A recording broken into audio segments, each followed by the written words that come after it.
And welcome back to News Center 1 today. Good morning, everyone. Live from Louisville, Caroline and I have been taking in the sights and sounds this week. And the other day, we got to tour the Derby Museum. Now, it's so great because it's a great educational piece. You know, a lot of students come and visit.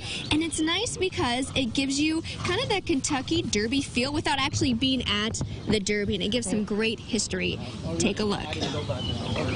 The museum documents and preserves the history of this horse race like no other place can.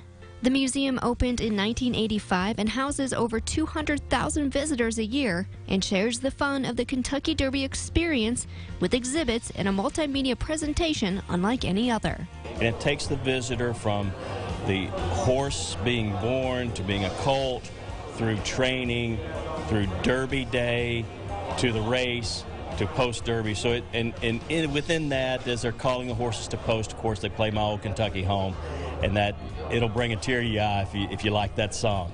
The museum boasts interactive displays and hands-on activities. So there is a lot of interactive exhibits here at the museum, and you know, we're celebrating our 30th anniversary this year. So a lot of, you know, it's really an exciting time at the museum, especially this week, Derby week at the museum. And at the end of the tour, guests can meet a former contender in the Kentucky Derby.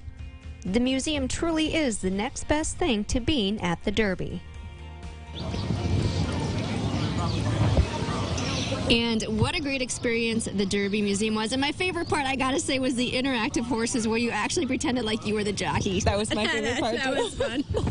That was my favorite part, too. It felt like a really cool experience just getting on the horse and trying to play that game. Yep. But anyway, back to you guys in the studio.